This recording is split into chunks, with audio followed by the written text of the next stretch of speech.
Listen to Science, der Wissenschaftspodcast der VolkswagenStiftung. Liebe Frau Dharampal-Frick, liebe Frau Roy, lieber Herr Webermann, lieber Herr Schaupp, meine sehr verehrten Damen und Herren, herzlich willkommen zu einer weiteren Ausgabe des Forums für Zeitgeschehen. Ich bin Anorthe Kremers und begrüße Sie heute Abend hier sehr herzlich. Vielen Dank, dass Sie den Versuchungen des Barbecues im heimischen Garten widerstanden haben und heute hier sind. Das freut mich außerordentlich. Das Forum für Zeitgeschehen ist unsere Reihe, die aktuelle Themen der jüngeren Zeitgeschichte aufgreift und versucht, diese in die Gegenwart zu transportieren. Und wir haben heute, wie auch in den 3 Veranstaltungen zuvor, die manche von Ihnen mitgehört haben, wieder die spannende Kombination von Historikern, Politikwissenschaftlern und einem Auslandskorrespondenten. Das wird sicherlich für genug Diskussionsstoff im zweiten Teil der Veranstaltung sorgen. Der erste Teil der Veranstaltung findet, wie Sie hören können, auf Deutsch statt. Und im zweiten Teil zu den Vorträgen wechseln wir dann ins Englische. Ein Forum für Zeitgeschehen zum Thema Indien zu veranstalten, ist schon sehr lange mein Wunsch gewesen.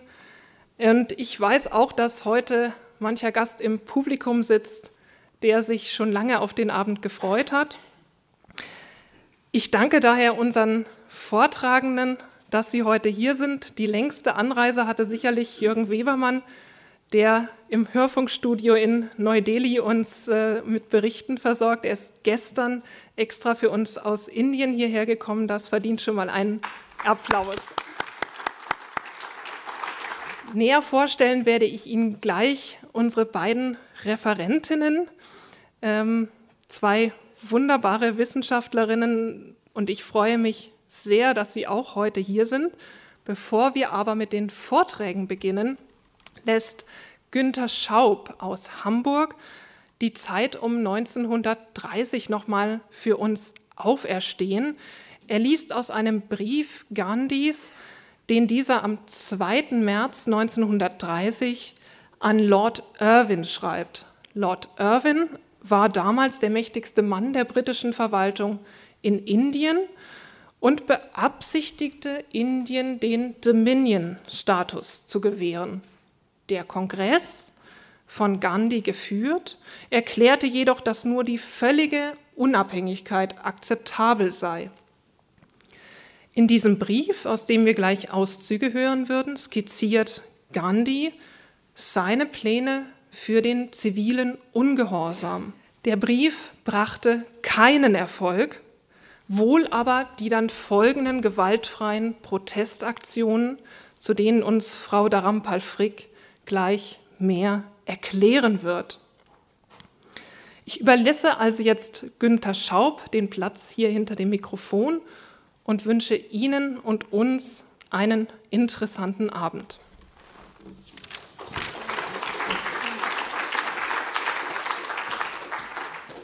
Sehr geehrter Freund, bevor ich mit dem zivilen Widerstand beginne und das Risiko eingehe, das ich all diese Jahre zu vermeiden suchte, möchte ich mich gerne an Sie wenden und nach einem Ausweg suchen.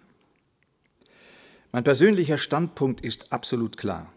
Ich kann nichts, was lebt, absichtlich verletzen. Erst recht keine Mitmenschen, selbst wenn sie mir und den meinen das größte Unrecht zufügen sollten. Ich halte zwar die britische Herrschaft für einen Fluch, möchte deswegen aber keinem einzigen Engländer etwas zuleide tun oder einem legitimen Interesse, das er in Indien haben mag, schaden. Und weshalb halte ich die britische Herrschaft für einen Fluch? Sie hat die schweigenden Millionen durch ein System fortschreitender Ausbeutung und eine ruinös kostspielige Militär- und Zivilverwaltung, die sich das Land keinesfalls leisten kann, in Armut gestürzt. Sie hat uns politisch in Knechtschaft gebracht. Sie hat die Grundlagen unserer Kultur untergraben. Die grausame Entwaffnungspolitik hat außerdem dazu geführt, dass uns aller Mut genommen wurde. Da uns die innere Stärke fehlt, hat uns die nahezu totale Entwaffnung in einen Zustand versetzt, der an feige Hilflosigkeit grenzt. Die stichwortartig aufgeführten Ungerechtigkeiten dienen der Aufrechterhaltung einer fremden Verwaltung, die nachweisbar die teuerste der Welt ist. Nehmen Sie Ihr eigenes Gehalt. Sie erhalten ein Einkommen, das 5000 Mal höher als das indische Durchschnittseinkommen ist. Der britische Premierminister erhält ein Einkommen, das nur 90 Mal höher als das britische Durchschnittseinkommen ist. Ich bitte Sie auf Knien, über diese Sachlage nachzudenken. Ich habe ein persönliches Beispiel gewählt, um Ihnen eine schmerzhafte Wahrheit zum Bewusstsein zu bringen. Ich möchte Ihre Gefühle nicht verletzen, dafür schätze ich Sie persönlich zu sehr. Ich weiß, dass Sie das Gehalt, das Sie beziehen, nicht benötigen. Aber ein System, das eine solche Regelung trifft, gehört samt und sonders abgeschafft. Was für das Gehalt des Vizekönigs gilt, gilt verallgemeinert für die gesamte Verwaltung. Eine radikale Steuersenkung hängt daher von einer ebenso radikalen Ausgabenreduzierung in der Verwaltung ab. Das setzt eine Änderung der Regierungsführung voraus. Eine solche Änderung ist ohne Unabhängigkeit unmöglich. Deshalb kam es am 26. Januar 1930 zu der spontanen Demonstration, an der sich sofort Hunderttausende von Dorfbewohnern beteiligten. Unabhängigkeit bedeutet für sie die Befreiung von einer tödlichen Last. Es ist nicht zu übersehen, dass die Partei der Gewalt, wie unorganisiert und unbedeutend sie derzeit auch noch sein mag, an Boden gewinnt und sich bemerkbar macht. Sie verfolgt das gleiche Ziel wie ich. Ich bin aber überzeugt, dass sie den schweigenden Millionen nicht die ersehnte Erleichterung bringen kann. Ich komme immer mehr zu der Überzeugung, dass nur unverfälschte Gewaltfreiheit der organisierten Gewalt der britischen Regierung Einhalt bieten kann. Viele glauben, Gewaltfreiheit sei keine aktive Kraft. Meine Erfahrung, so begrenzt sie zweifellos ist, beweist, dass Gewaltfreiheit eine äußerst aktive Kraft sein kann. Ich beabsichtige, diese Kraft sowohl gegen die organisierte Kraft der britischen Herrschaft als auch gegen die nicht organisierte, gewaltbereite Kraft der wachsenden Partei der Gewalt einzusetzen. Stillhalten würde bedeuten, den beiden genannten Kräften freie Hand zu lassen. Da ich bedingungslos und unerschütterlich an die Wirksamkeit der von mir erfahrenen Gewaltfreiheit glaube, würde ich mich versündigen, wenn ich noch länger warten würde. Diese Gewaltfreiheit wird ihren Ausdruck im zivilen Ungehorsam finden, der zunächst auf die Angehörigen des Satyagraha-Ashrams begrenzt sein wird, aber später auch von all jenen befolgt werden soll, die sich der Bewegung mit ihren offenkundigen Einschränkungen anschließen wollen.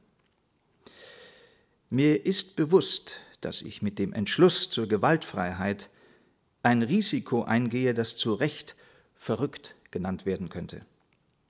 Aber die Siege der Wahrheit wurden nie ohne bisweilen auch sehr große Risiken erreicht. Die Bekehrung einer Nation, die bewusst oder unbewusst eine andere, sehr viel zahlreichere, sehr viel ältere und keineswegs weniger zivilisierte Nation ausbeutet, ist jedes Risiko wert.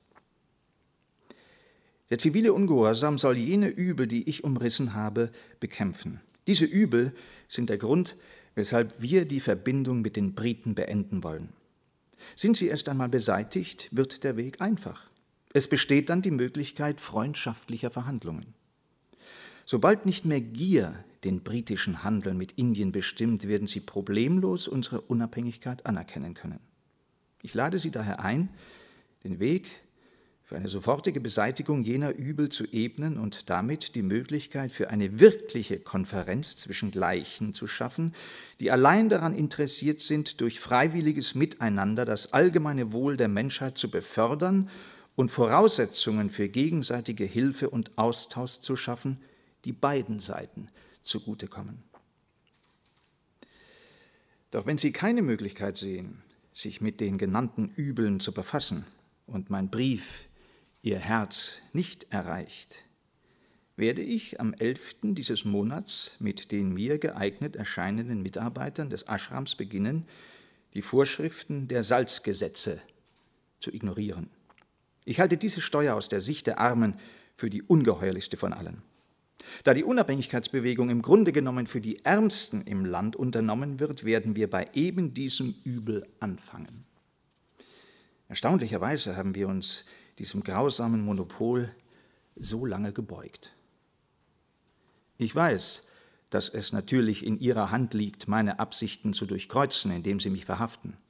Ich hoffe, Zehntausende werden bereitstehen, um auf disziplinierte Weise meine Arbeit fortzuführen und sich mit dem Akt des Ungehorsams gegen das Salzgesetz den Strafen eines Gesetzes unterwerfen, das nie das Gesetzbuch hätte verunstalten dürfen.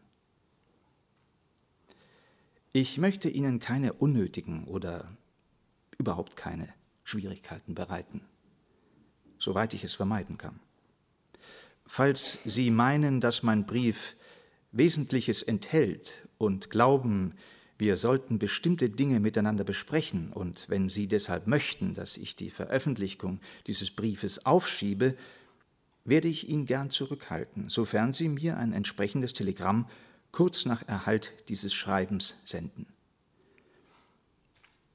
Seien Sie aber bitte so freundlich und versuchen Sie nicht, mich von meinem Vorhaben abzubringen, es sei denn, Sie sehen eine Möglichkeit, diesem Brief inhaltlich zuzustimmen. Dieser Brief ist keinesfalls als Drohung gemeint. Er ist vielmehr eine selbstverständliche und heilige Pflicht, wie sie sich für jeden, der zivilen Widerstand leistet, geziemt. Deshalb lasse ich ihn durch einen jungen englischen Freund überbringen, der sowohl an die indische Sache als auch voll und ganz an Gewaltfreiheit glaubt und den mir die Vorsehung für eben diesen Zweck gesandt zu haben scheint. Ich verbleibe Ihr aufrichtiger Freund, Mohandas Karamchand Gandhi.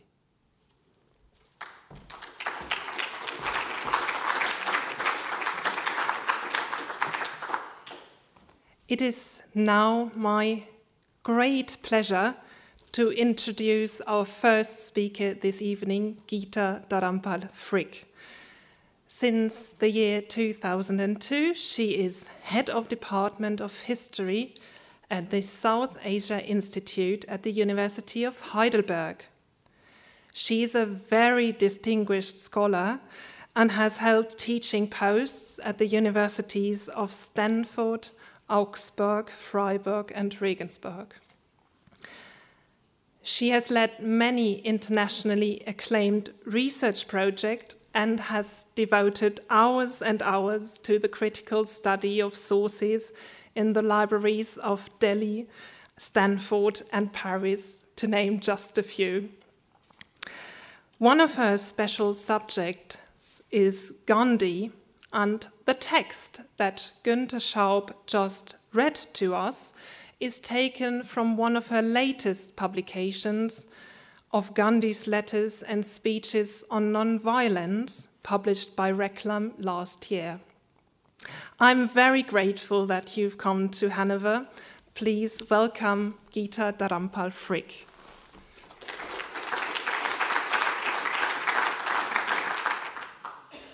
Thank you very much indeed for these very kind words of welcome.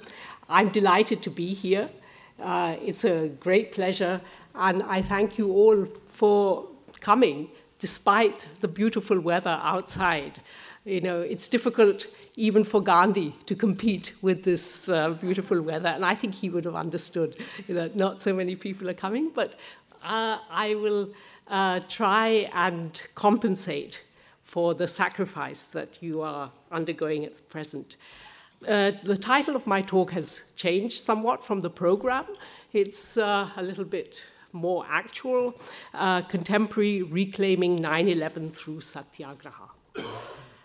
Let me start by drawing your attention to an all too familiar paradoxical dichotomy in contemporary discourse. Modernity exemplifies the Enlightenment truths of rationality, secular progress, individualism, and humanism, and underlies progress, particularly in science and technology. However, since the 19th century, our modern world has also witnessed the emergence of imperialism, militarism, and the simultaneous exploitation of large parts of the planet. Partly in reaction against these historical forces, a number of 20th century social movements in the East and West adopted strategies opposed to socio-economic injustice, racial inequality, and violent confrontation.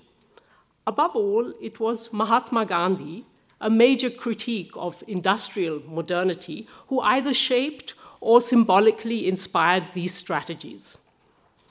As one of the main protagonists of the Indian independence movement, Gandhi is considered a driving force behind three momentous revolutions of the 20th century: the categorical condemnation of racism, the resistance to colonialism, and the rejection of political violence.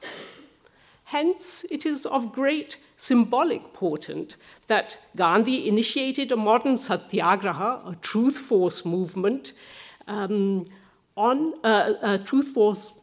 committed to non-violent ways to address wrongs on the 11th of September, 1906, in what should now be remembered as the first 9/11.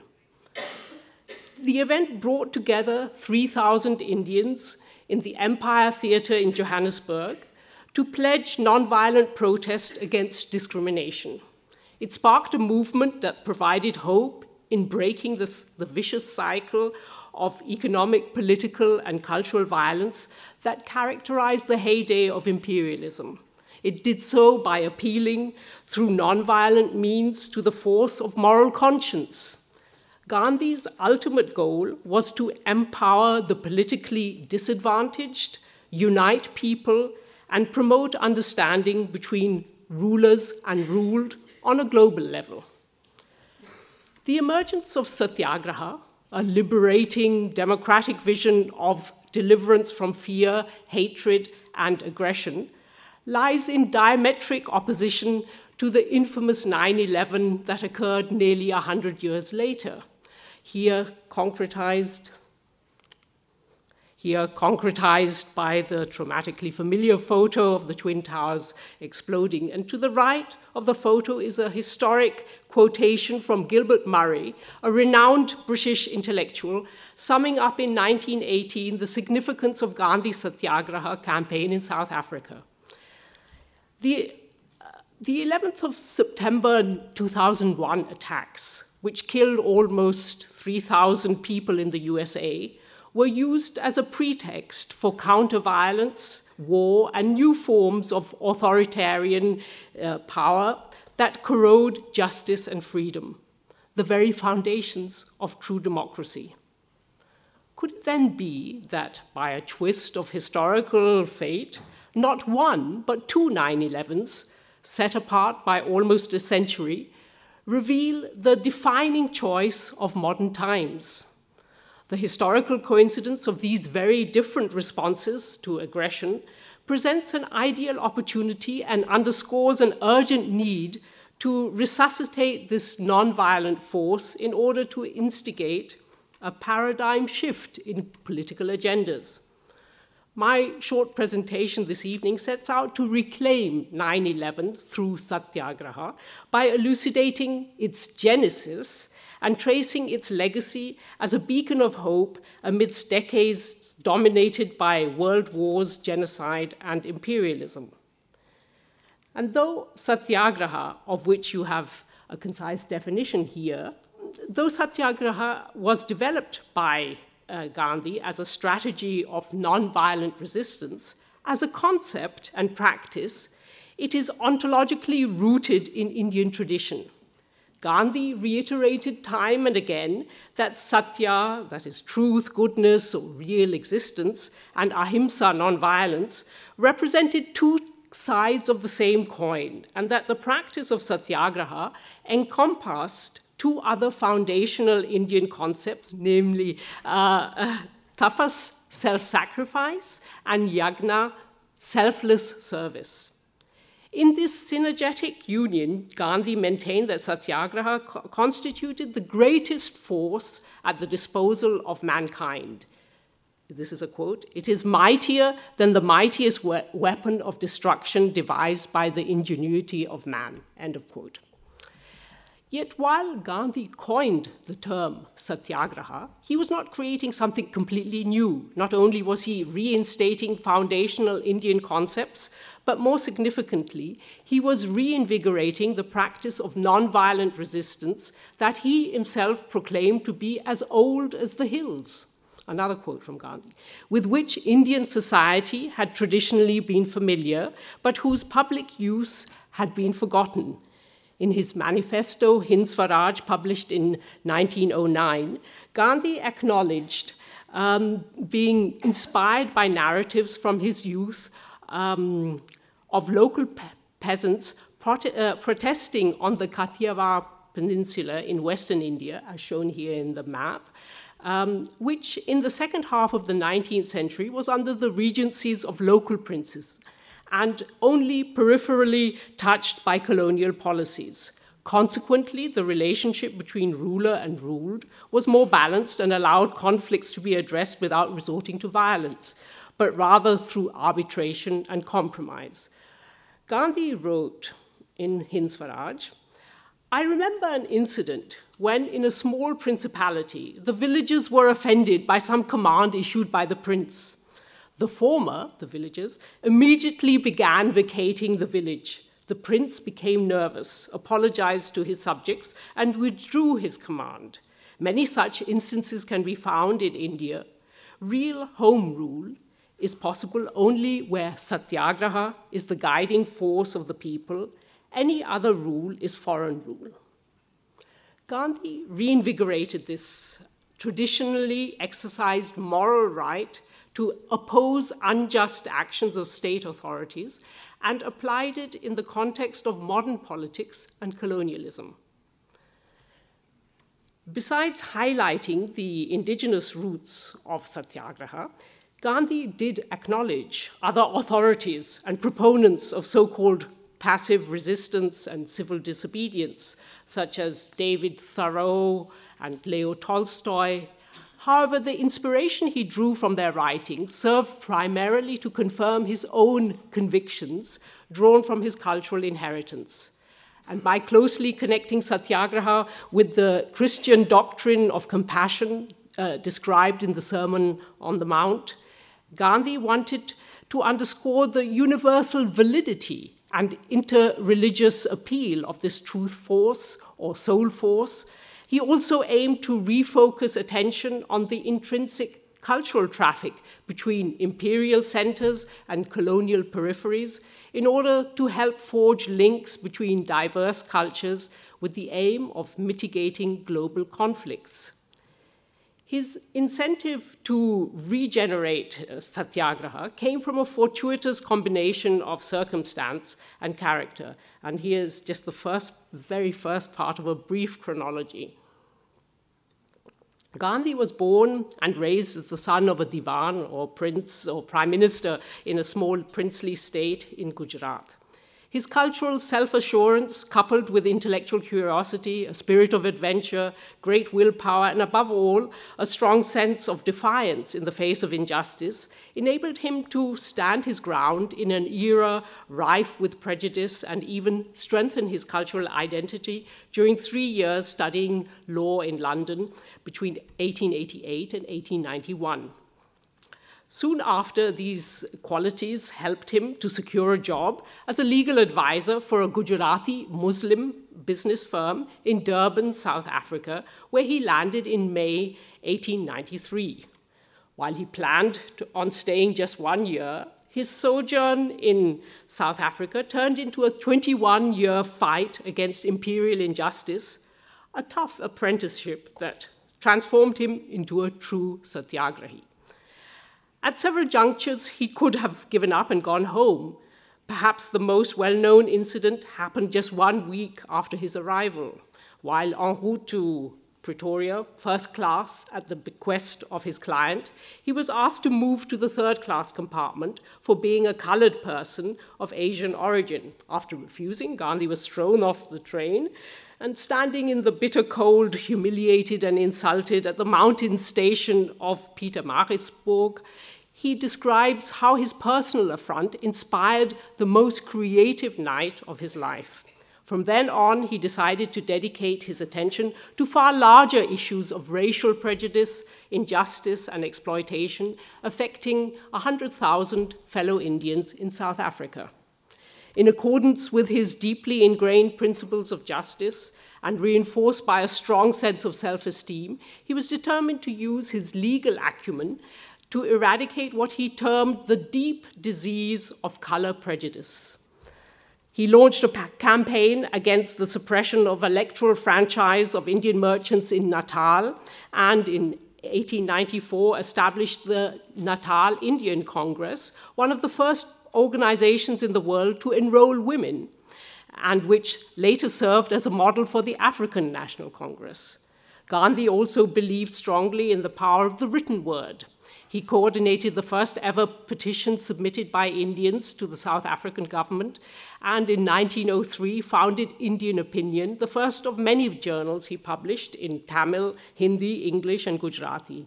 It contained articles aimed at a cosmopolitan, non-European audience, which discussed emerging changes in global power constellations, in particular the astounding Japanese defeat of Russian military and naval forces, and the subsequent Swadeshi movement in Bengal, from which he drew lessons for his own political strategy.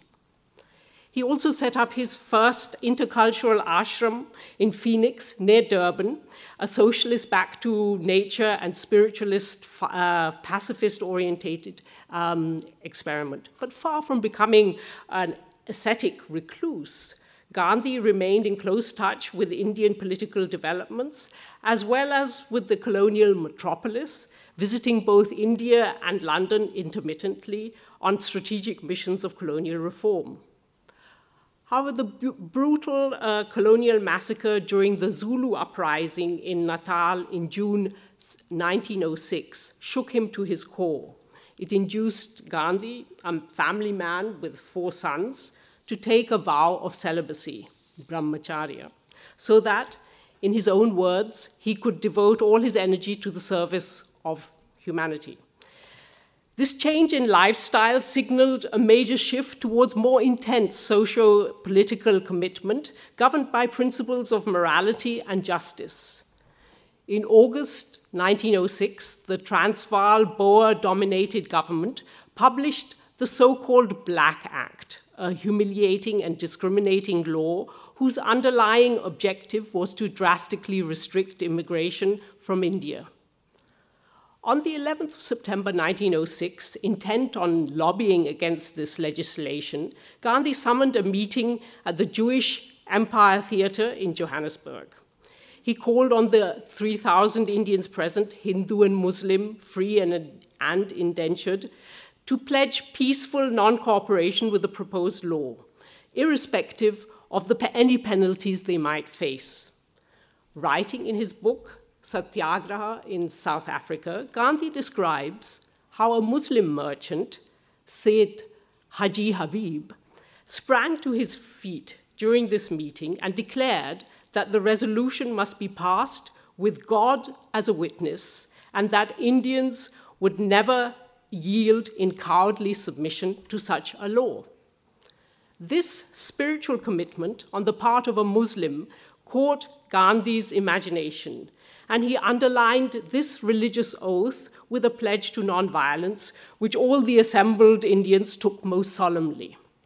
It is important to remember that the forceful spiritual dimension for this first mass nonviolent campaign in South Africa came from a Muslim.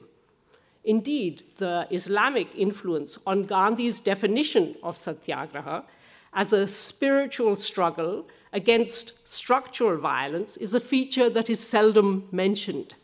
However, the image of Gandhi serving as a spokesman for an inner spiritual jihad would revolutionize both our understanding of him as a person and indeed shake up our cliches of violence being inherent to Islam. Gandhi's organizational skills and immense charisma enabled him to instill self-confidence and a sense of dignified self-respect into the amorphous and previously submissive Indian immigrants, to unite them in determined opposition to political injustice, as underscored in this British cartoon with its comic connotations. The elephant, that is the Indian community under Gandhi's leadership, he's perched above, sat tight and the governmental steamroller exploded.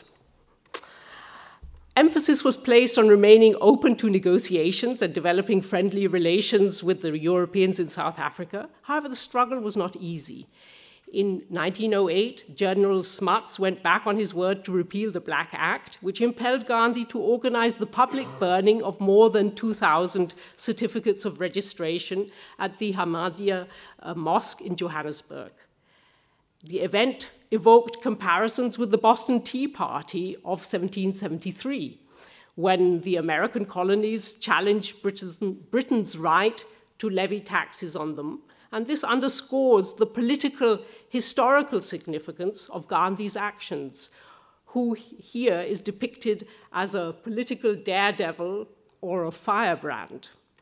And the anarchic traits in Gandhi's nonviolence satyagraha were looked at with great apprehension by the authorities.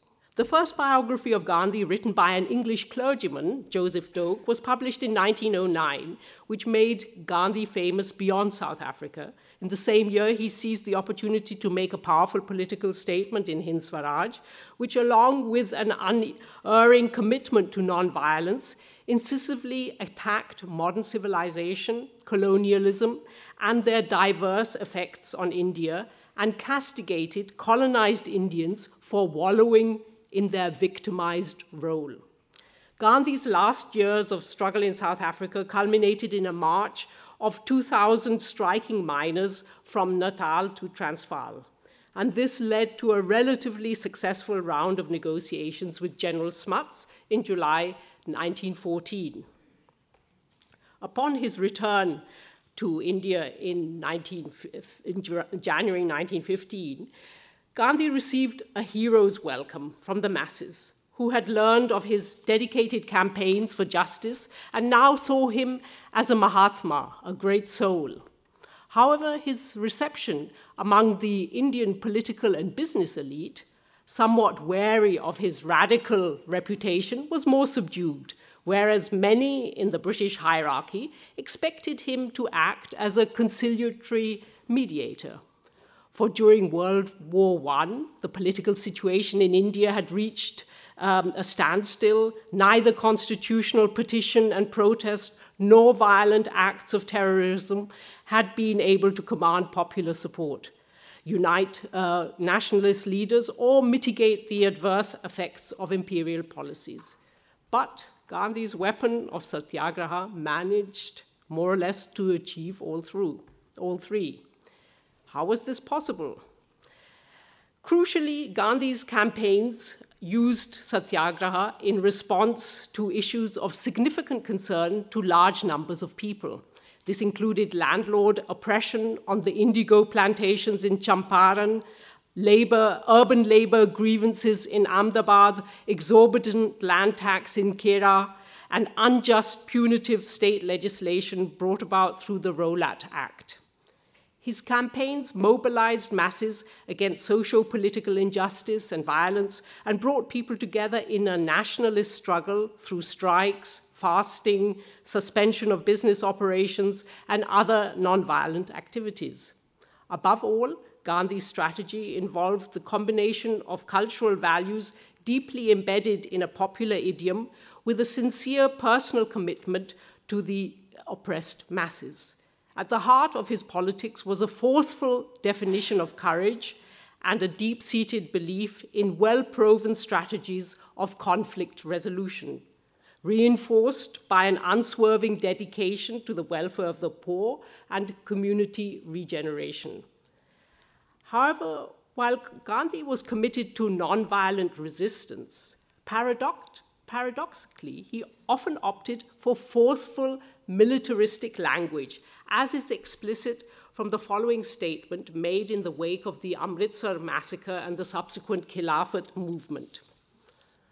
Let it be remembered that violence is the keystone of the government edifice. Since violence is its sheet anchor and its final refuge, it has rendered itself almost immune from violence on our side by having prepared itself to frustrate all violent effort by the people. We therefore cooperate with the government in the most active manner when we resort to violence. Any violence on our part must be a token of our stupidity, ignorance, and impotent rage. To exercise restraint under the gravest provocation is the truest mark of soldiership. The veriest tyro, that is the novice in military affairs, in the art of war, knows that he must avoid the ambushes of his adversary, and every provocation is a dangerous ambush into which we must resolutely refuse to walk. Beyond a mere semantic use of militarism, Gandhi also employed this idiom to define his own role.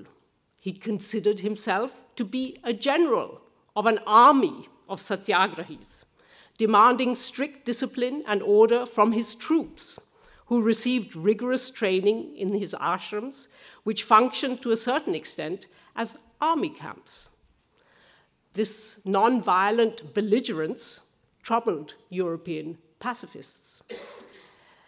However, the incredible political influence of his non-violent revolution, concretized by his dramatic 380-kilometer march in defiance of British salt laws in 1930, attracted international attention to what Gandhi described as a battle of right against might, captured brilliantly in this Czech cartoon entitled Gandhi Goes to War, highlighting the disciplined way in which Gandhi and his non-violent army of 78 freedom fighters resolutely defied the armed might of the British Empire. Tragically, just 6 months after India attained independence, Gandhi was assassinated on the 30th of January 1948. But as a martyr, his influence seemed to intensify, and the supreme irony was the tribute paid to him by the warmonger General Douglas MacArthur, who described him as the very symbol and apotheosis of peace. To conclude, this last cartoon from the Chicago Sun-Times of May 1968, underscoring Gandhi's global impact, makes a highly symbolic statement.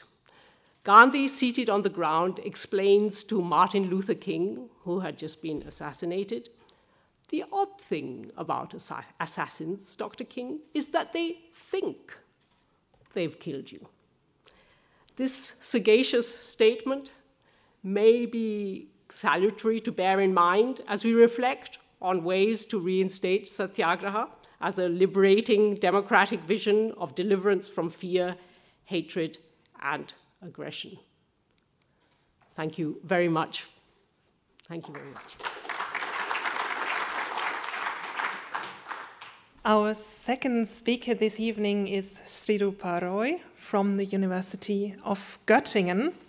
She is head of the research group on governance and democracy in modern India at the Center for Modern Indian Studies.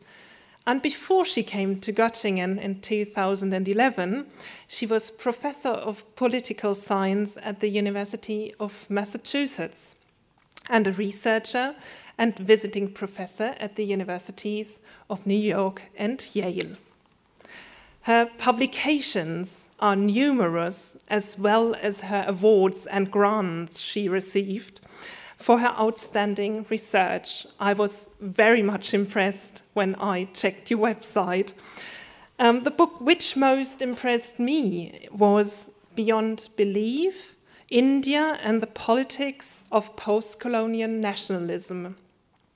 Her current research project on media and democracy in India examines the impact of the rapid growth of commercial television news channels on the policy of Indian democracy.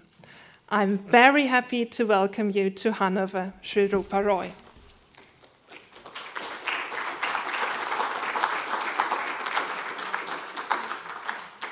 Thank you all very much for coming, and I want to especially thank Anorthe for inviting me to be part of this panel.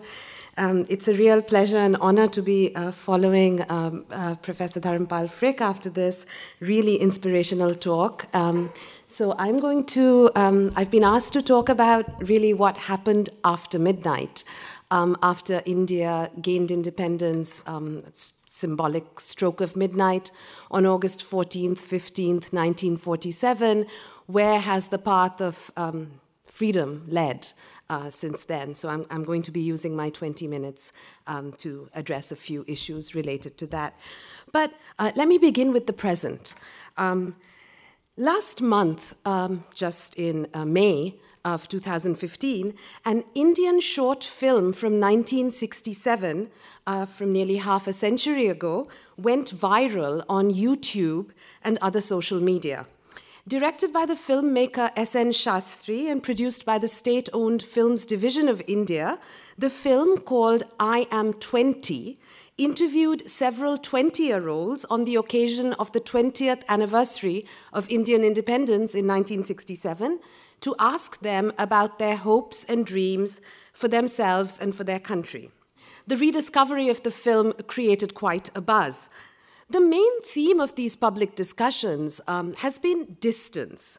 Viewers in 2015 are struck by the wide chasm that separates the present from the Nehruvian past depicted in the film, the term Nehruvian referring to the period from 1947 until the 1960s, when Jawaharlal Nehru was the first prime minister of the country. So a lot of nostalgia has been expressed about the simple hopes and dreams that young people had in those days. So for instance, in the film, there's a young man who declares with bright, shining eyes that really his only dream is to marry his boss's daughter. And, you know, this is among the things that people have been commenting on with a lot of nostalgia. But, you know, what's interesting is that these expressions of nostalgia in all of these media debates are not expressions of mourning or loss. Instead, all of the nostalgia that has surrounded the film in these media commentaries is tinged I think, with a pretty strong sense of relief that our aspirations today are more worldly and wise, that somehow we've grown up as a country. I'm referring to the kind of things that have been said in the media. So, for instance, in the film, young people's dreams are tied to the Indian state in 1967. People say things like they want to get a public sector job, they want to join the civil service. Today, in contrast, the scope of Indian aspiration and ambition appears to be tied to the marketplace. It's global. The public listing of Infosys, an Indian multinational corporation on the New York Stock Exchange, people like Anshu Jain and Satya Nadella, the Indian-born CEOs of Deutsche Bank and Microsoft, the Indians who regularly feature in the annual World Dollar Billionaires list of Forbes magazine, these appear to be the icons of aspiration in the country today. So in the media commentary around the film, this new geography of Indian aspiration is presented as a welcome shift. This is the sense of relief that I've referred to. In much of the recent media discussions, the distance between then and now, India at 20 and India at 68, is presented as something to be celebrated and not mourned. And the photograph you have there, that is a still from the film. And some journalists went and tried to look for some of the characters in the film. So that's one of them from the film today. What stands out for me, however, despite all of this talk of the great distance that separates 1967 from 2015, is this sense that the past is another country. In fact, what stands out for me is quite the opposite. The proximity or the similarity of certain ideas of India across this half-century divide. I'm struck by the fact that the Indian debate is framed and addressed in remarkably similar ways, converging around quite a few similar anxieties and concerns in both 1967 and 2015. So let me now talk about three of these concerns. We might call these the three common refrains that echo across this supposed distance and connect India at 20 to India at 68. These, I will argue, are the key milestones on the road of Indian freedom.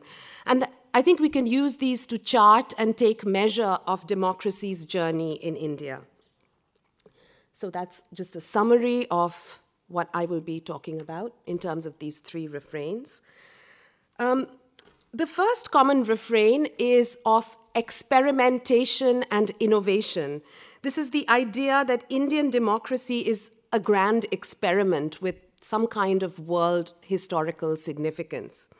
India, as we know, was one of the first colonies to gain independence from imperial rule in the mid-20th century post-war world. Moreover, unlike the violence that marked the struggle for freedom in other countries, India's path to freedom, as we've already heard, was largely a non-violent one, born out of negotiations, deliberations, and compromise among British and Indian leadership to a large extent. Now, this identity as a trailblazer of decolonization was embraced by the founders of the new nation-state from the very outset. In the famous words of Jawaharlal Nehru at the moment of Indian independence, New India was undertaking a tryst with destiny. This sense that India was going where no other country had gone before, the theme of Indian democracy as grand experiment was very prominent in the debates of the Indian Constituent Assembly that drew up the first constitution. Apart from being a pioneer of peaceful decolonization, what was seen to set the Indian experience apart was the very effort to build a democracy in a poor country riven by ethnic, religious, and linguistic difference. How could democracy take root in such a divided and impoverished context? And even if it was established somehow, would Indian democracy survive? This has been a constant question since the founding moment in 1947 and has given Indian democracy what I think is an essential quality of experimentation. We see this from the moment of independence itself, of an intrinsic and fundamental openness to borrowing and adapting from a range of different forms and practices of politics and institutional designs from various parts of the world. Now, this Indian practice of picking and choosing from international exemplars, for one, has resulted in the dubious distinction of having the longest written constitution in the world, with about 395 articles and I think 95 amendments to date. And that's a picture of the Indian Constituent Assembly. But apart from this, writing the longest constitution, it's led to the pretty interesting invention of several quite hybrid institutions and political practices in India. So, for instance, in terms of the economy, Indian founders adopted a mixed economic system where elements of Soviet-style planning and state control over economic production and consumption were combined with American-style free market enterprise in certain sectors of the economy. In a similar vein of hybrid institutional design, the federal design of the Indian polity combined features of strong centralization as well as a commitment to states' rights or autonomy. India, as a result, has a curious design of a unitary federal system. So neither completely unitary, like the United Kingdom, nor completely federated, like the United States, but a balance and amalgam of both. Finally, as a third example, the Indian Constitution has the unique provision of guaranteeing both individual and collective or group rights. So there are classical liberal freedoms and protections of individual rights, but also an expansive range of rights guaranteed to religious and ethnic and linguistic minorities. The effort to experiment and borrow from best practices in other countries, to synthesize different and sometimes even opposing principles to Soviet planning and free enterprise, continues up into the present moment. The diffusion and sharing of policy ideas and institutional practices is usually seen as a hallmark of the 20th century moment of globalization in which we currently live. But in the Indian context, as I've tried to suggest, such an international and global dialogue was in place much earlier, at the founding moment of the nation-state itself in the mid-20th century. And of course, scholars of colonialism and Indian nationalism in the colonial period will talk about the kind of international quality of Indian nationalism and take it back well beyond the mid-20th century. Indian politics, both now and then, is constantly livened by debates about how to better and innovate upon democracy. This idea of democracy as an ongoing process and experiment rather than a finished product, something that needs to be constantly renewed, something that is fragile. This theme has been integral to Indian politics across the past 70 years. We hear this in the film from 1967 of how so much more needs to be done to make India a true democracy. And we hear this today in 2015, and I'll say more about this. So the second common refrain, if the first one is this theme of India as an experiment with democracy, the second common refrain is of India as a collection of many fragments rather than a single and seamless unity. This is the slogan of divided we stand. India's intrinsic diversity, the fact that the country is made up of so many different language, religious, and ethnic groups, is seen as one of its most distinctive features, something that sets it apart from other nation-states. From the colonial period onward, we see the question raised repeatedly, both by colonial rulers and Indian nationalists. Is India a nation? Is there a single entity known as India? Now, not surprisingly, the British answered this question with a no. It was only colonial administration that was holding India together. Without colonialism, there would be no India. Nationalist leaders like Nehru and Gandhi, of course, contested this claim and asserted that there was an essential and durable national unity to India. But what was the basis of this unity? Unlike the national unity projects in other countries, mainstream Indian nationalism in both colonial and post-colonial periods was not built around a common religion, language, racial, or ethnic identity. Instead, a common civic identity, the sharing of a state and a constitution, was emphasized. And at least in Nehruvian India, this sense of a civic rather than an ethnic nationalism was very pronounced. From the perspective of civic nationalism, India's diversity was a resource that needed to be recognized and managed, not erased. In this spirit of diversity management, the Indian Constitution guarantees a very elaborate series of rights and recognitions for ethnic and religious minorities. And this is a poster from schools that you could have seen in schools in the 1960s and 70s, which gives you a sense of this kind of diversity-embracing nationalism. A unique version of secularism also developed out of this commitment to diversity. Secularism, as we know it, is usually taken to mean a separation between church and state, the creation of a distance between religion and public authorities.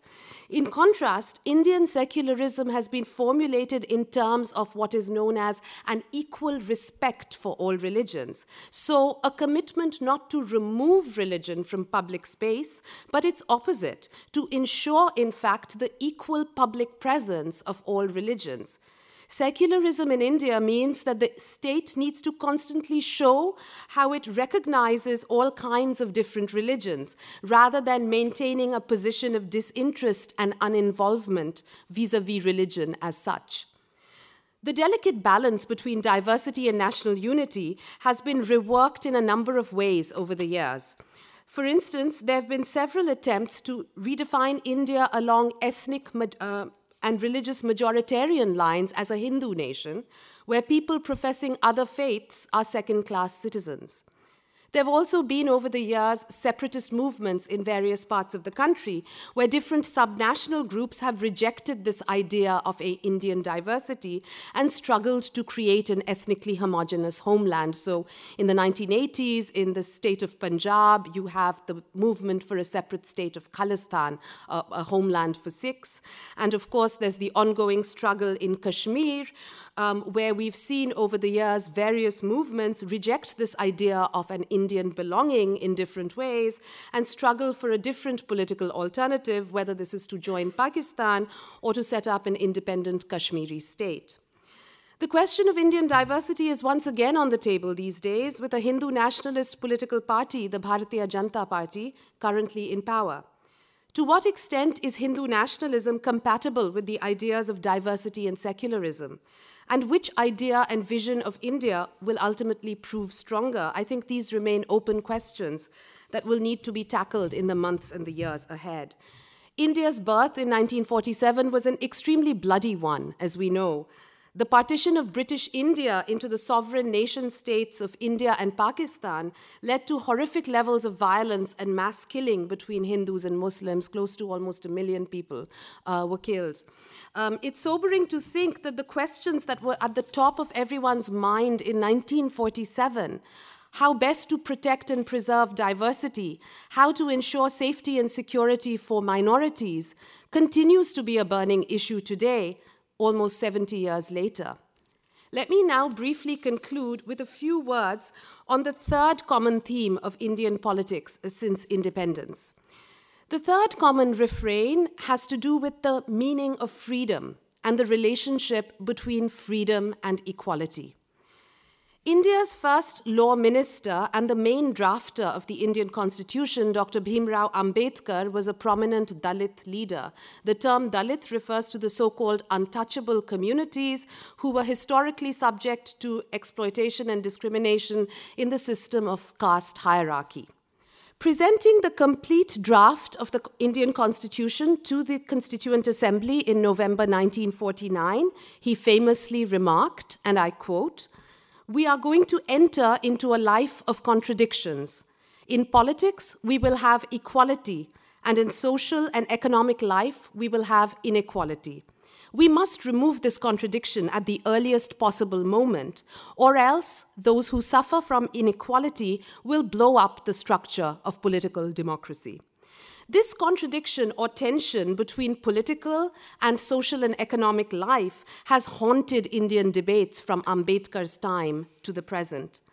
What does political freedom really mean in a society marked by huge amounts of social and economic inequality? The 20-year-olds in the film asked this question in 1967, and it continues to be asked today.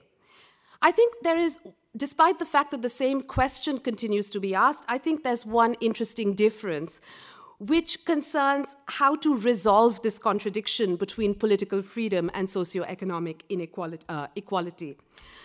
At the time of independence in 1947, this task was entrusted, as I've already suggested earlier, to the Indian state. For 40-odd years, there was an explicitly etatist or state-centric tilt to Indian politics. The state was expected to intervene to carry out economic development and social reform. So, for instance, to carry out what in India is known as compensatory discrimination, policies such as quotas or reservations for caste minorities. By the 1980s, this changed. By the late 1980s, this changed when the economic role of the state was redefined and India embarked on a path of market reform or economic liberalization. Today, I would suggest this hope of realizing true freedom is increasingly invested in non-state or private forces like the market and corporate capitalism, the media and civil society, or else in state institutions that are outside the electoral process, like the judiciary. And here's just a depiction of these photographs trying to quite simplistically capture these two moments. This is from the high noon of the Nehruvian state, in fact, Nehru's first official visit to Germany. And this is just from just a, I think, representative sample of the kind of coverage you will find in commercial Indian news today about, the Indian billionaires and how important it is that we have so many billionaires in the country. So this is to give you a sense of this shift. In recent years, there's been a new surge of citizens' activism that moves beyond the terrain of organized party politics and the electoral system, partnering with the judiciary, the media, or civil society to find new avenues of political expression.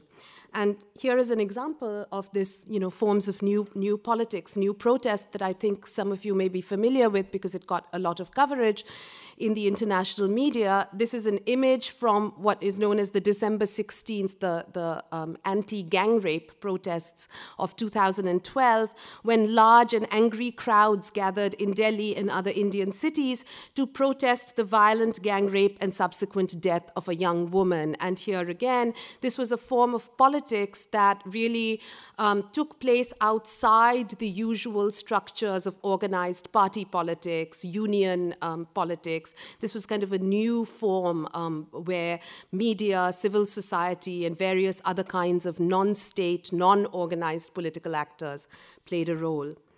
Now, whether these movements and forms of new politics will result in substantial change, whether they will actually resolve Ambedkar's contradiction and chart a new way to a fuller and equal freedom, remains to be seen. The Indian journey is still ongoing. Thank you.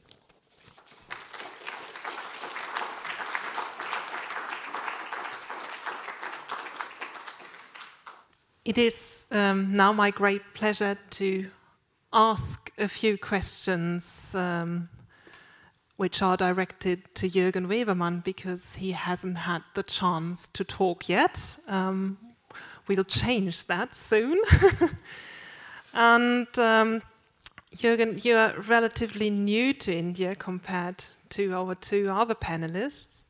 You arrived in Delhi in 2013 as a foreign correspondent for the North German Radio. The North German Radio has built their offices in New Delhi back in 1963, so it's quite an old place for correspondents to be. Since we have heard from Srirupa, India is a very, very big country which consists of contrasts, a large variety of landscapes, a large variety of languages. What were your first impressions when you came to Delhi? Yeah, it was quite overwhelming, of course, but for a reporter, that's close to paradise, I would say, because you have all these very strange stories at the same time. You have hard politics, you have an economic transformation, and the people are very open.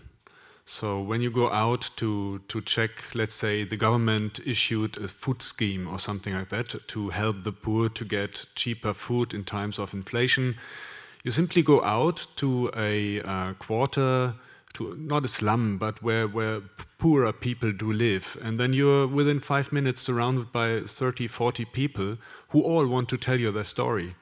So it's close to a representative survey in record time, I would say. And you come back with not just new impressions, but actually with all the material you would need to do a very, very lively and vibrant story for the German radio audience. So the first impressions were something of a huge country, which I probably would not understand even after being there for maybe 20 or 30 years, and I would doubt that. I would say that even most of the Indians do not understand their own country at all. So when I try to compare it to when I try to explain what India is about to European listeners, to friends, or to the audience, I would compare it to the European Union.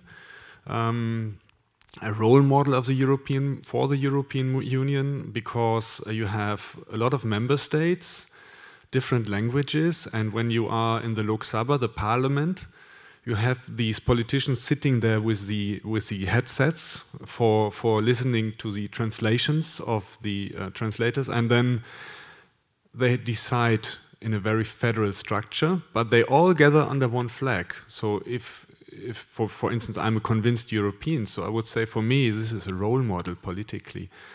But on the other hand, you have all these hardships India does still face. 600 million people without access to toilets, or we saw children dying of starvation, literally in front of our eyes, which is really something not just sad, but it makes you angry in a country which has so many billionaires, as we have just seen.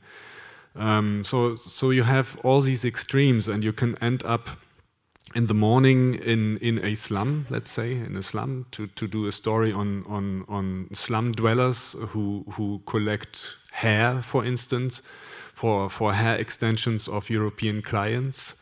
And in the end of the day, you would end up on a posh 5-star hotel to meet rich Indian urbanites talking about all kinds of topics. So for us, it's really a journey, an everyday journey through all the extremes of that country, and it transforms you as a person too, actually. And this is for me as a reporter simply brilliant to cover all that. You are not only covering India, but other regions. Could you tell us a bit more about that? And I think your nearest colleagues are in Shanghai and Peking. That's quite distant, so I would be interested to hear more about the areas you cover.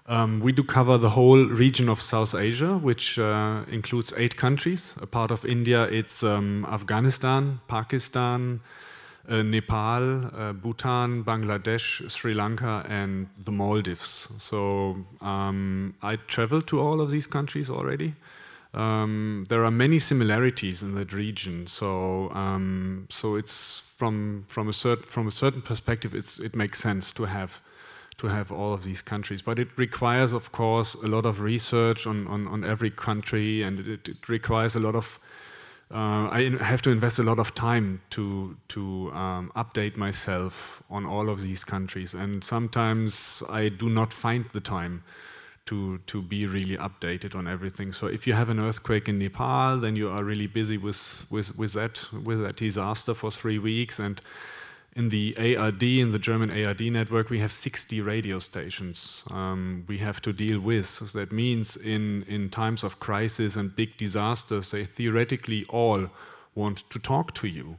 So we are 2 correspondents, and in these times you are, for 8 hours of the day, you are just online to talk in 10-minute slots to all these various radio stations. And then a part of that, you still have to do your reportage and your story. So that gives us an idea of how big our network actually is. It's bigger than the BBC network, actually. And so, yeah, that is not always easy to update yourself. So after these 3 weeks of Nepal, of course, then there is an Afghanistan story popping up, and then you really have to research properly what happened during the last weeks and months in that country. How big is your team? We were 2 correspondents, actually. Then we have one Indian so-called producer.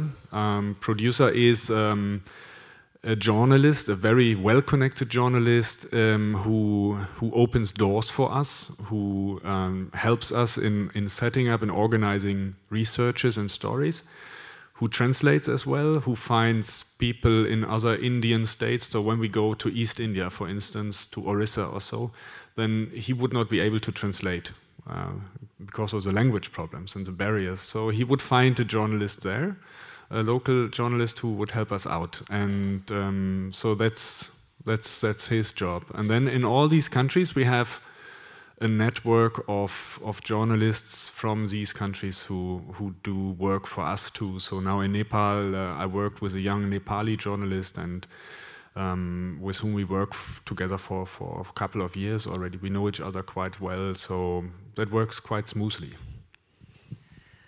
Well, we've heard that India is a state which, or federation, so to say, that consists of 29 separate states, and there's a variety of language we as Europeans can only dream of, in positive sense. The Constitution recognizes 22 languages. Hindi is the language with the largest amount of speakers, whereas English, as you hear, is the language of government and administration, and well, like a sort of translating language. Srirupa, when you do your research as a researcher and you do projects on mass media, you have to be confronted with these problems. How do you deal with language variety in India? Yeah, I think the kind of European Union analogy is very apt in a variety of different ways. For the kind of linguistic profusion is very much a feature of the Indian media landscape, and at some level it's interesting that when we talk about Indian media and we talk about national media, people tend to assume that Hindi is the language in which national media, so that there are two national languages, Hindi and English, and then every other language is really a regional media. But in fact, Hindi at some level, Hindi speakers are just one among many different groups. And so in media, you have many different languages. And in my own research, I know 2 Indian languages and English, so I'm able to work with those and design my research accordingly, and then work with collaborators for other regional media fields. Yeah. Gita, what about you when doing research on Gandhi? Do you encounter the same problems as regards language variety?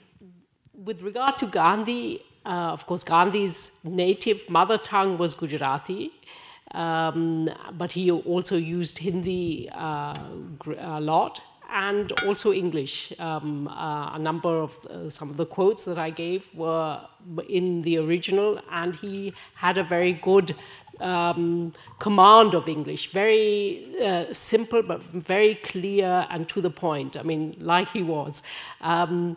Now, whatever he ever said, whatever he ever wrote, has been collected in 100 volumes. It's called The Collected Works of Mahatma Gandhi, CGMS. CMG, what is it? MGW, yeah.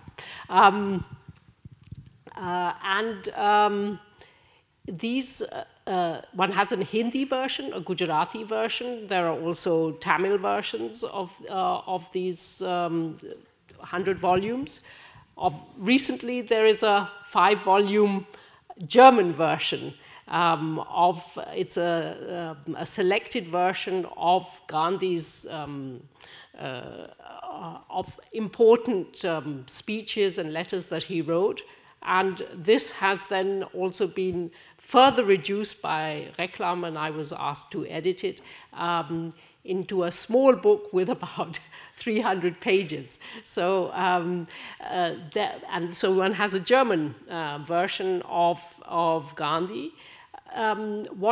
When one's doing research on Gandhi and wanting to know more about the historical background of what he's saying, it would be important to not just have his response, I mean, what he wrote and the speech that he made, but to know in response to what he's talking.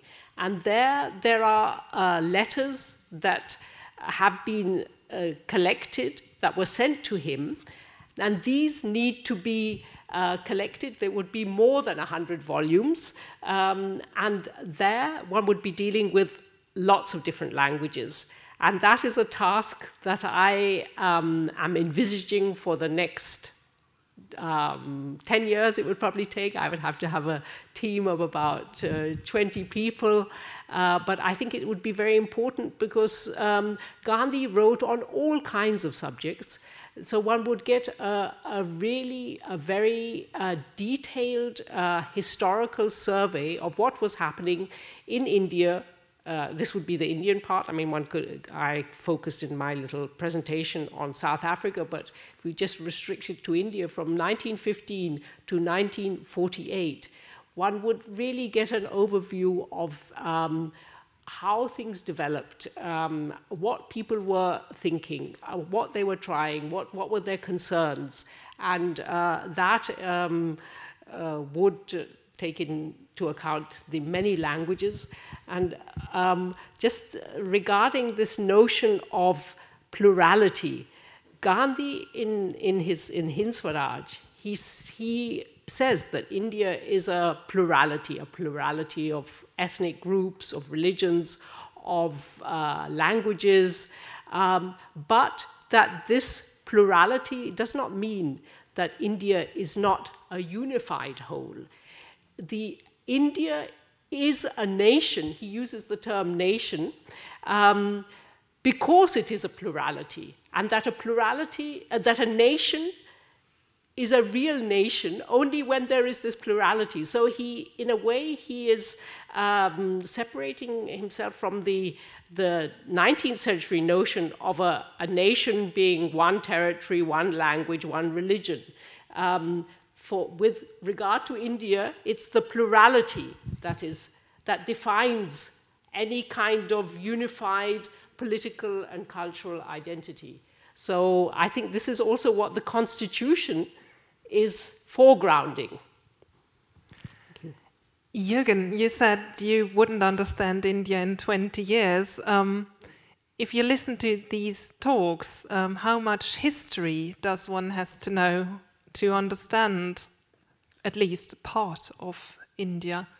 Yeah, you have to know a lot about that history. For instance, if you live in the capital in Delhi, it's a city which is a mirror of Indian contemporary history, I would say, because many refugees, for instance, who lived in the Pakistani part of Punjab fled to Delhi or started a new life in Delhi, and that reshaped the city and the atmosphere in that city, and explains a lot about business culture, for instance, in Delhi. So there are always these links between history and the current times. Or if you deal with other neighboring countries like Bangladesh, which is of course the former East Pakistan, and broke up in 71, you have to know about that, all of that to understand what is happening there and how this shapes, for instance, or reshapes the relationship with India, or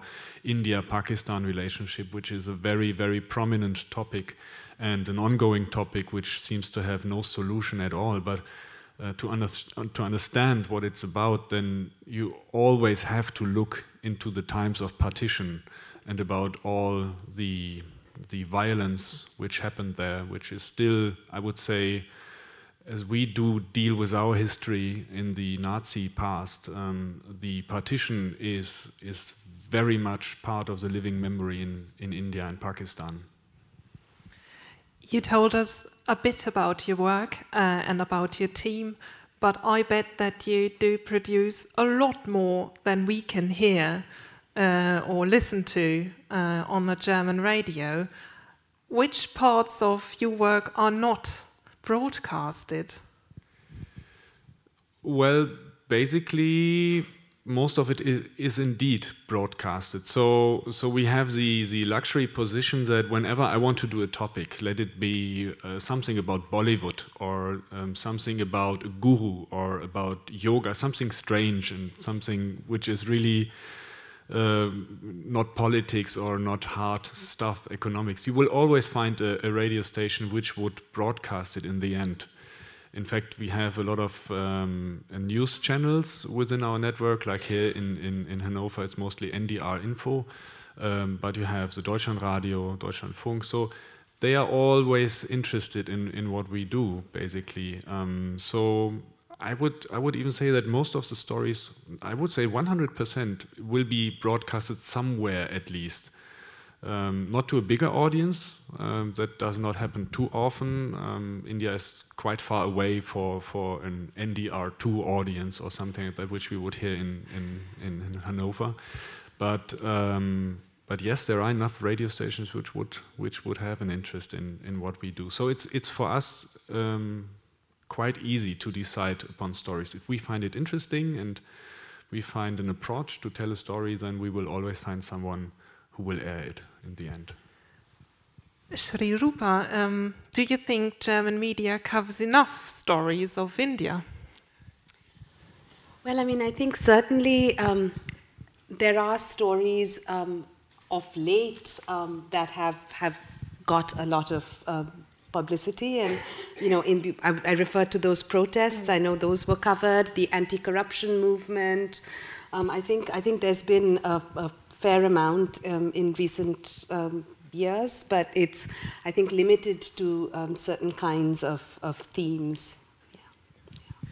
But the Indian media's coverage of India is, I would say, of India. Indian media's own coverage of India is very selective. I'm sure if anyone watches commercial Indian television, or there's the kind of stories that pass for news in India are very, very kind of selective. So that criticism should begin, I think, within the Indian media. Yeah. I totally agree with you. And it's for us sometimes really a problem too. So then whenever a new rape case does happen somewhere in India, some news agency might pick it up, and then you will find it on certain website media in Germany too. And then editors might call us up to ask whether we would do a story about that too. And sometimes we really have to explain to them, no, we don't want to cover every rape case, because that's not fair towards the country at all.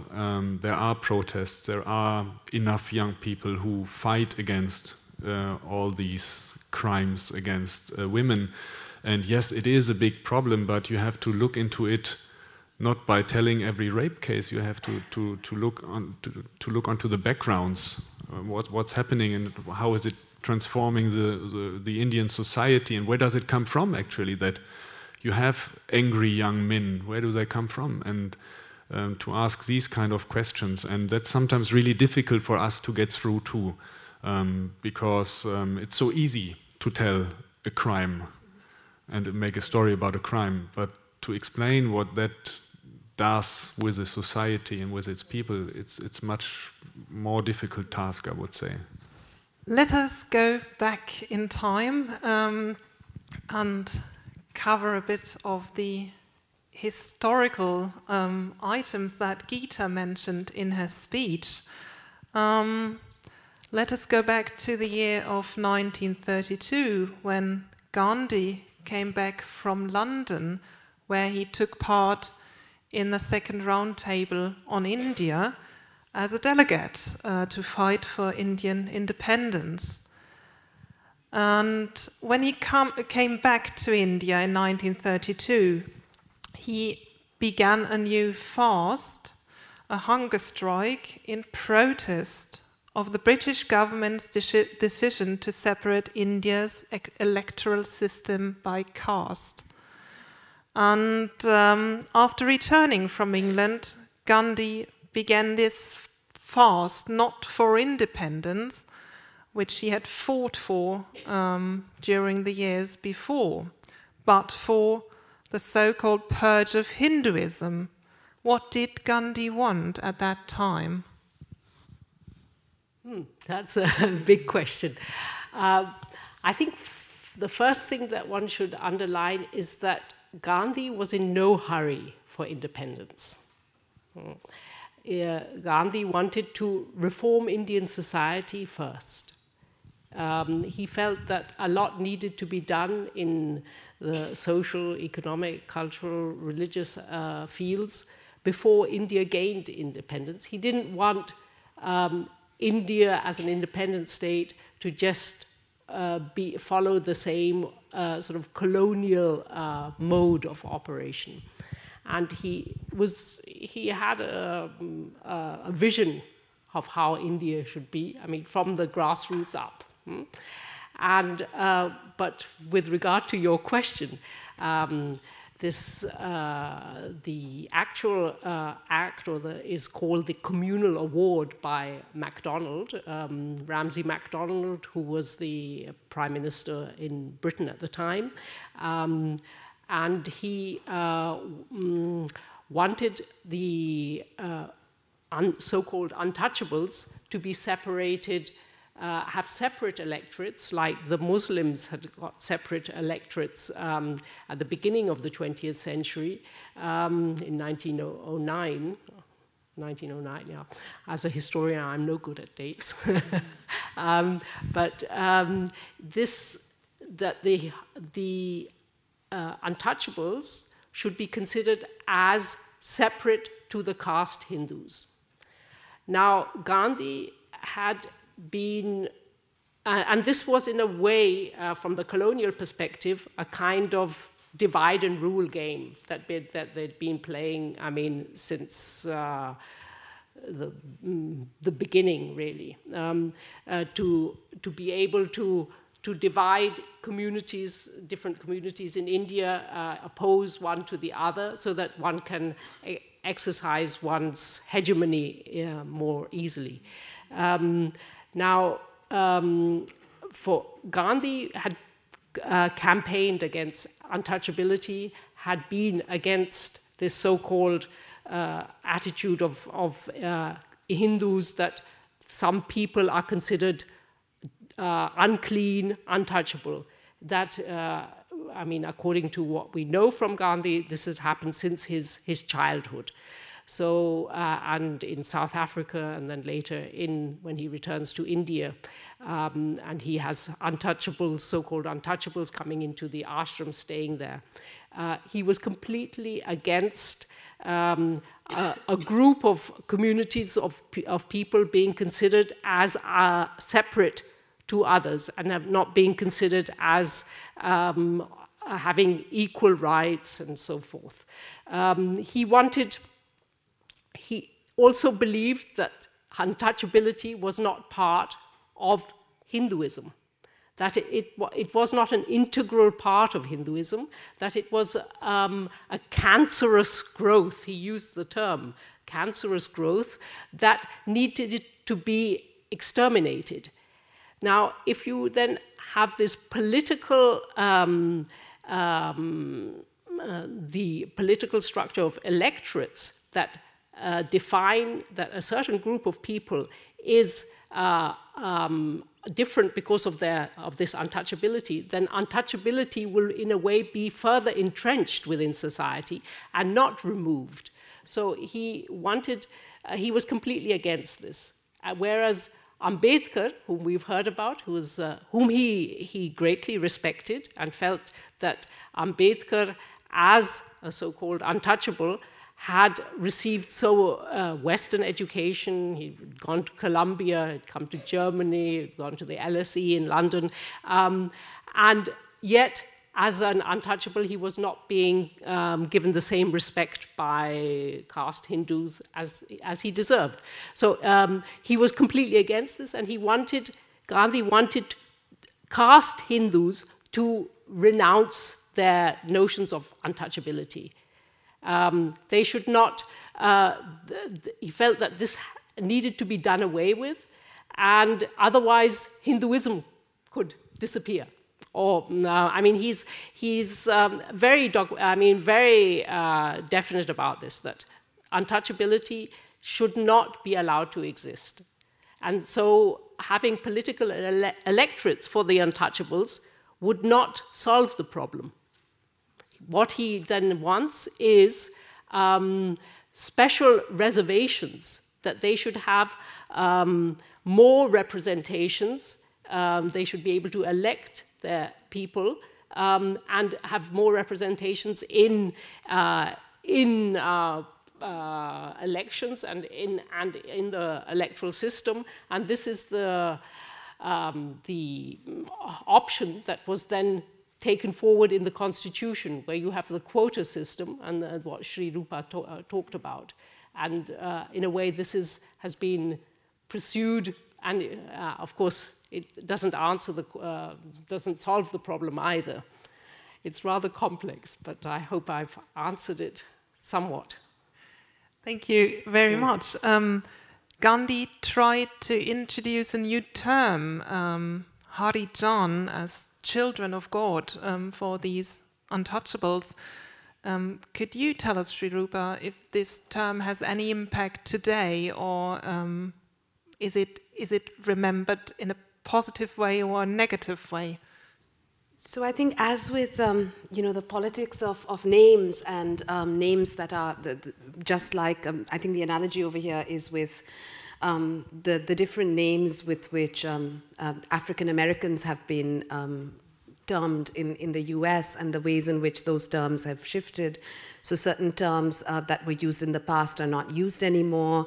The community itself comes up with names for themselves. So similarly, in the context of India, particularly after independence, as you have former lower caste communities gaining, I think, political power, there has been, a sense of renaming, that there needs to be a politics of renaming. And so there has been this shift from this rejection of the term Harijan on the grounds that it is it's a patronizing term. To be called children of God is the argument is that this is an infantilizing kind of concept. And in Western India, the kind of political movements of lower caste political movements have came up in the 1960s. The term starts getting popularized, Dalit, which is the self term, and the term Dalit literally means broken people, the downtrodden. So it is that form of embracing a name, a supposedly derogatory name, in order to give it an affirmative. It's a transvaluation of the term. So today, I think a lot of communities will use that term, the term Dalit, and it immediately signifies a particular kind of political position when you call yourself Dalit. So that I would say is what's happening with the term. Yeah. Yes, please. Yeah, just say something about the history of the term, since I'm supposed to represent the history. Gandhi didn't coin the term. There's an important letter of his from 1933 where he says that he used the term asprishya, which means untouchable, from the Sanskrit untouchable, and a so-called untouchable wrote to him and said, why do you use this term? You should use the term Harijan. And this term Harijan was used by a poet from Gujarat in the 14th century to describe people who were marginalized. Gandhi, as a religious, spiritual person, he uses the term because he says these people are helpless, and therefore they are, he doesn't talk about them as children of God, but as people. I think so it's not really infantilizing them. He does sort of see them as men of God or people of God. That they, if they have been marginalized by society, then they are to be befriended by God. And he wants caste Hindus to look upon them as people of God, and he says only then will caste Hindus also be considered as Harijans. So but I think the term Dalit is used in conjunction with the sort of the Black Panther movement. It's a political. Has this political sort of power, a political statement that is being made. Gandhi's actions, his fasts, for example, after the 1930s, have more and more been broadcasted in the media at the time. Could you tell us, Srirupa, what role the media played in making Gandhi's actions more public? Well, I mean, you know, there have been, Gita would be able to talk about this much better than I, but there's been a lot of, you know, work done on, say, Gandhi himself as, and, you know, and ironically, at some level, you know, we know Gandhi as somebody who had particular views about kind of technology, but yet one of the most iconic pictures that you see of Gandhi is Gandhi with the microphone. And so there's a way in which, of course, media, whether it's you know, microphones, the radio. Gandhi himself was, of course, a journalist. He has a lot of his writings. I mean, his kind of newspaper, the Harijan, was where a lot of his writing was communicated to the public. So in that sense, his own use of the media is a very important part of the story. I definitely think that, and again, this is something that, you know, I'm not being a historian, I would not be able to comment on that, but there was certainly a lot of coverage, that contemporaneous coverage that he got in the British press, the colonial press at the time, and a lot of that had to do with this particular fascination with this peculiar, and we saw a taste of this from the cartoons, that, you know, the figure that, I mean, he was a kind of a spectacular figure for any media context, right? And so you have this, so for instance, when Gandhi goes to England, there are all these photographs and media discussions about, you know, him, because he would wear his loincloth and kind of walk around London and kind of go to Buckingham Palace, right? So you can imagine the kind of media spectacle of that and how that would receive play in the press. So, yeah. Coming back to the present and the media, I would like to ask Jürgen what role social media do play for your work in India and the whole region you cover? Well, social media is in India a very important tool for many Indians too. So it's very vibrant. Twitter, for instance, and for us it's a very important research tool as well. So when I am in Delhi, for instance, and when there is this attack on a guest house in Kabul or so, and we're not present, so I would start to find out more, firstly on Twitter, just to get an idea of how big it is and whether it's really so big that I should call up a colleague somewhere in Afghanistan to find out more about that and do some proper research. So that's, as an initial research tool, it's quite important. And now in Nepal, it was by chance I was there on the ground by myself during that earthquake. So Twitter was for me as a journalist an important tool because I could give to the audience some first-hand informations because I experienced it by myself. So I could just put it into 140 into these small messages and could really convey some messages from the mountains where I've been during that earthquake. So, and that was initially going viral to some extent at least. So it's from both sides quite important for us as users, professional users, but as well as providers of information. You said that's a bit deterring from India, but we all have followed your reports from Nepal.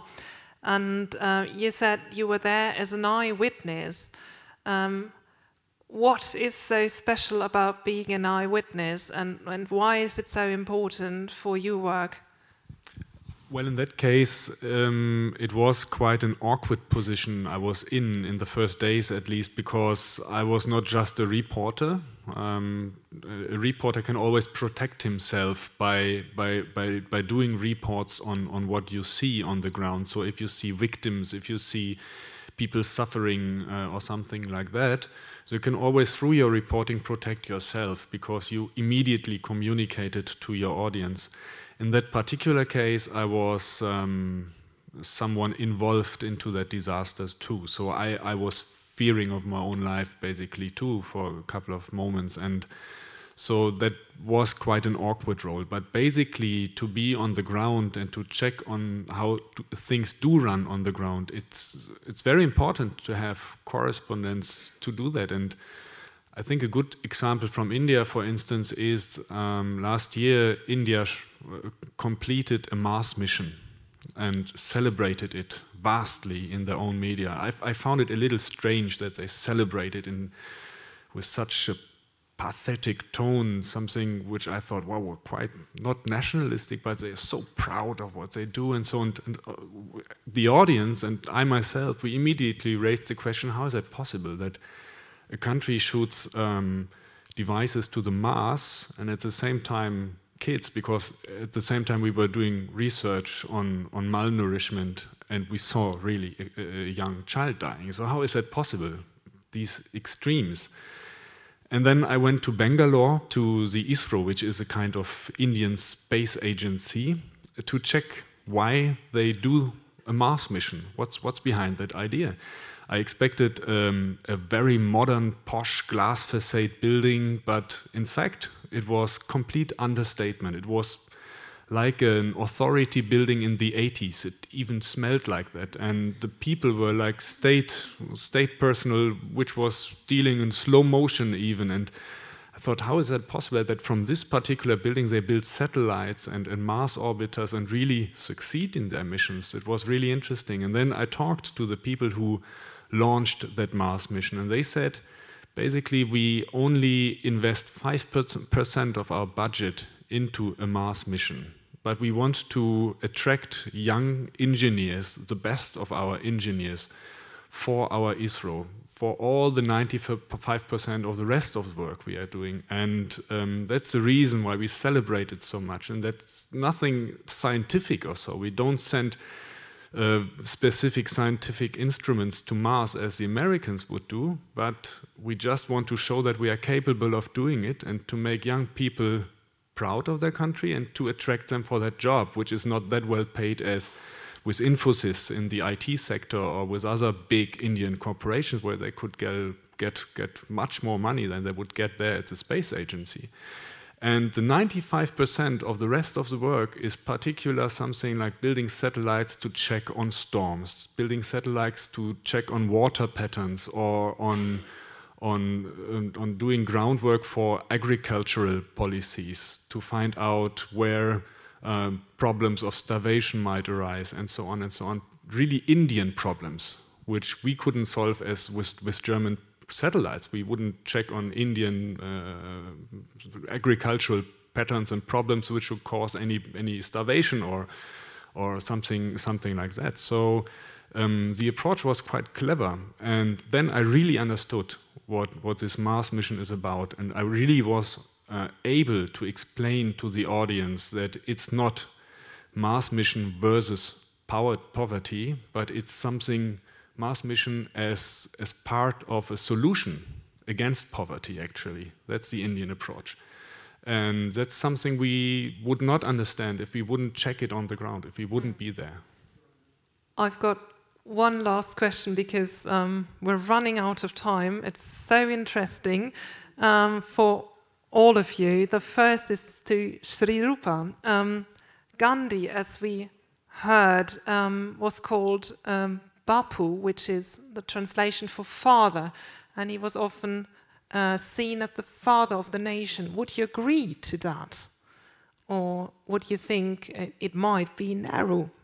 Well, I mean, I don't think I would want to kind of say that any one person is or is not the most important figure. I would but what I will say is that there has been certainly a huge there has been a huge focus on Gandhi, and Gandhi as the father of the nation is definitely a very important historical narrative that Indians have grown up with, and that continues to be important today. So what I find interesting is the ways in which the continued relevance of Gandhi, that he continues to have political purchase and political currency. So, for instance, the Hindu Nationalist Party that is currently in power and has had, Hindu nationalism has of course had a very checkered relationship with Gandhi. Gandhi was assassinated by extremist Hindu nationalists, and certain wings of Hindu nationalism, the kind of cultural wing of the Hindu nationalism, the RSS, has for since the 1930s had a very kind of antagonistic relationship towards Gandhi, but interestingly, when Hindu nationalism comes to power and tries to kind of present itself as a new moderate force, the kind of figure of Gandhi and the imagery and symbolism of Gandhi become very, very important to this new government. There is, in a sense, the continued political relevance of Gandhi is something I would say is true. Yeah.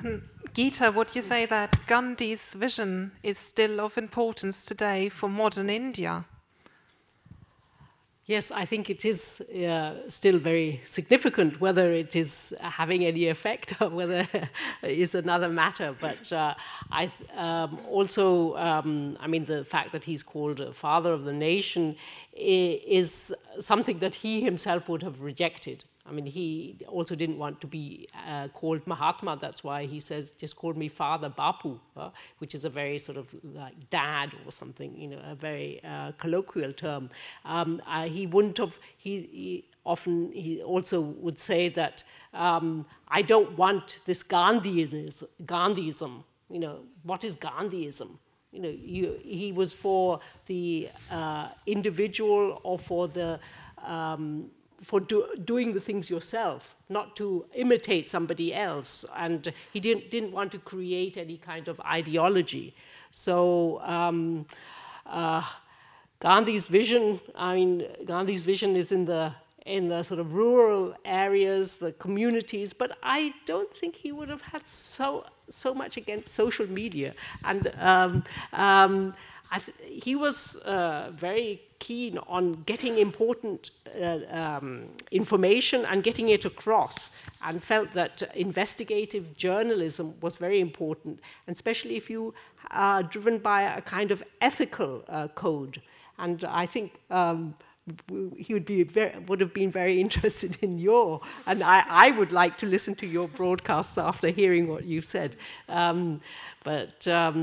Gandhi has been used as this Lippenbekenntnis, lip service that is being paid to him without really understanding what he means. But I mean, in a way, Gandhi is, you know, hands-on doing things and to make sure to control power, to make sure that the state power doesn't get too powerful. That it's real democracy from the individuals, from the people, from the communities. Jürgen, what, as a last question, what would you wish for India's future? I would wish, firstly, India to get more recognition in countries like Germany as a stable democracy in a region which is not stable and not democratic. And India is really the only not powerhouse but a lighthouse. And you can, of course, discuss whether democracy is working properly or not. But in fact, it is a democracy, and there is freedom of expression and so on. I would wish India, firsthand, to get a kind of development to get rid of this extreme poverty. That's the first wish I would have, and the second is to do it in a way without polluting the environment too much, because that is a big problem in India today, that you have a conflict, political conflict too, between the politicians who want to have development and others who would say, okay, we have to do it in a sustainable way. And in fact, Delhi is the most polluted city in the world nowadays, which is a sad story because it's basically a beautiful city with nice people, and so I think these are the biggest wishes I would have for India today. Meine Damen und Herren, wir sind am Ende eines viel zu kurzen Abends angelangt.